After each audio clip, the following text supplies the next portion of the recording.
E aí, tudo bem com você? Você tem visto como tem gente falando da volta de Jesus na internet?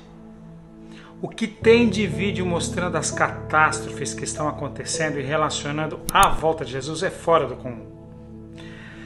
Ok, tem muita gente séria nesse meio, mas tem muita gente que não entende nada de profecias e de Bíblia e que estão sendo agora os profetas do Apocalipse.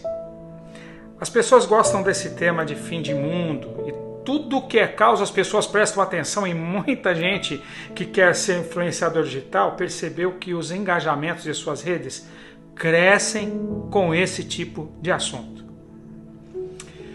Outro dia um desses influenciadores disse que as 70 semanas de Daniel 9:24 se refere aos últimos 7 anos da Terra. Olha só que absurdo.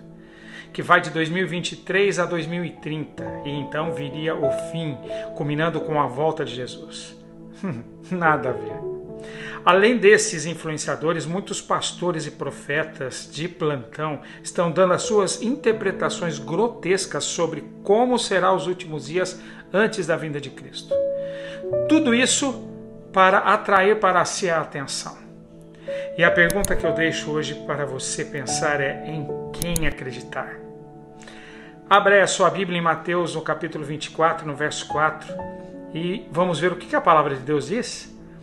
Jesus fala assim neste texto: Jesus respondeu, ou seja, o próprio Cristo, tá? Ele que disse: cuidado que ninguém vos engane, pois muitos virão em meu nome dizendo: eu sou o Cristo, e enganarão a muitos. E no verso 11 ele diz assim: e numerosos falsos profetas surgirão e enganarão a muitas pessoas. Vai chegar um tempo que ninguém vai saber o que é certo e o que é errado. Quer saber? Eu acho que a gente já está vivendo esses dias. As enchentes, os terremotos, os tsunamis, as chuvas de granizo, que parecem ter o tamanho de uma bola de tênis, o fogo consumindo tudo à sua frente, o mar subindo de nível, os problemas sociais, o governo único mundial, sinais no céu, no sol, todos esses assuntos aparecem aos montes nas redes sociais, e tudo isso é plano de Satanás para tirar o seu foco da verdade e do que vai acontecer. Ele é astuto, porque quando as coisas da volta de Cristo estiverem acontecendo de verdade, você vai dizer: isso aí é fake news. É mais um daqueles vídeos sensacionalistas dos profetas de fim de mundo. E aí, a sua incredulidade vai cumprir uma profecia que está em 2 Pedro capítulo 3, sabia? Que diz assim: antes de tudo, saibam que nos últimos dias surgirão escarnecedores, zombando e seguindo suas próprias paixões. E eles dirão: o que houve com a promessa da sua vinda, desde que os nossos antepassados morreram, tudo continua como desde o princípio da criação. As pessoas não vão acreditar. Satanás hoje está levando as massas a acreditar em algo que a Bíblia chama de princípio das dores, como sendo a iminente volta de Cristo. Mas o próprio Cristo disse lá em Mateus 24:6, é necessário que tais coisas aconteçam, mas ainda não é o fim. E em Mateus 24:32, Jesus diz assim: aprendam a lição da figueira. Quando seus ramos se renovam e as suas folhas começam a brotar, vocês sabem que o verão está próximo. Então, quando estas coisas da volta de Cristo começarem a acontecer, fiquem atentos, pois ele está às portas, mas existe um acontecimento entre o início das dores e a volta de Cristo. Nesse meio, existe uma profecia condicionante. Lá em Mateus 24:14 diz assim: e esse evangelho do reino será pregado em todo o mundo como testemunho a todas as nações. Então, condição, somente quando for pregado. Esse então é uma condição. Somente quando for pregado é que virá o fim. Não há dúvida que nós estamos vivendo esses dias. Só um alienado do mundo não vê que alguma coisa errada está acontecendo. Mas algumas coisas ainda precisam acontecer e a gente precisa saber a verdade sobre isso.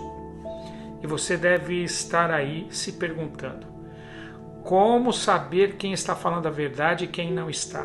Como assistir esses vídeos e perceber quem está apresentando um conteúdo sério e quem está querendo o engajamento das redes sociais?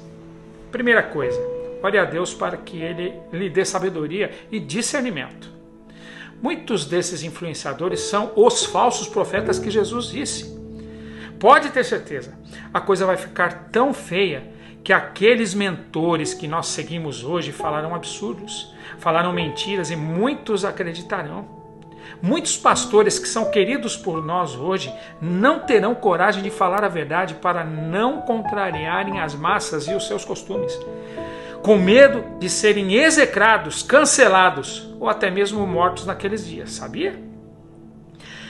Muitos profetas modernos trarão ao povo uma mensagem completamente contrária da verdade da palavra de Deus. E estes enganarão até mesmo os próprios eleitos de Deus. Isaías 8,19 diz assim: quando disserem a vocês, procurem um médium ou alguém que consulte os espíritos dos mortos e murmure encantamentos, pois todos recorrem a seus deuses e aos mortos em favor dos vivos, respondam: à lei e aos mandamentos, se eles não falarem conforme essas palavras, jamais verão a luz. Aqui estão algumas pistas de quem estará falando a verdade naqueles dias. Se esses não estiverem falando conforme a lei de Deus e seus mandamentos, esses estarão em trevas. Não acreditem neles. Teste o espírito que estará com estas pessoas. Se elas pregarem a Cristo, mas não obedecerem 100% à palavra de Deus, principalmente a sua lei e os seus mandamentos, fujam dessas pessoas, pois elas são agentes de Satanás para te enganar. Você acha que Deus confiaria a sua verdade presente para alguém que não obedece 100% à sua lei e os seus mandamentos? Pode ser o seu pastor de anos, querido, pode ser o seu pai, pode ser a sua mãe, pode ser as coisas mais preciosas para você. Se eles não obedecerem a Deus e observarem a sua vontade, fuja deles, pois eles jamais verão a luz e estão em trevas. A palavra de Deus diz isso. Em quem você vai acreditar? Na palavra de Deus ou nestas pessoas? Olha só, um profeta destes das nossas igrejas, quando nos dão uma palavra profética, nós acreditamos nele 100%, não é? Mas se esse profeta for uma pessoa com uma falha de caráter que a gente conhece, você vai acreditar nele? Aposto que não, pois você sabe que o Espírito do Senhor não estará nele. A Bíblia é clara quanto às características do povo de Deus nos últimos dias. E está lá em Apocalipse 12:17 que diz assim: o dragão Satanás irou-se contra a mulher, que é a igreja de Deus, e foi guerrear contra os descendentes da mulher, que são os que obedecem aos mandamentos de Deus e se mantêm fiéis ao testemunho de Jesus. Então, se estas são as características do povo de Deus nos últimos dias, procure pessoas como essa, com essas características, principalmente para estudar a palavra de Deus, a Bíblia, e não ser pego de surpresa naqueles dias maus. Somente um estudo sincero e com pessoas sérias e que obedecem a Deus 100% é que estaremos aliviados e seguros para não cairmos no engano de Satanás.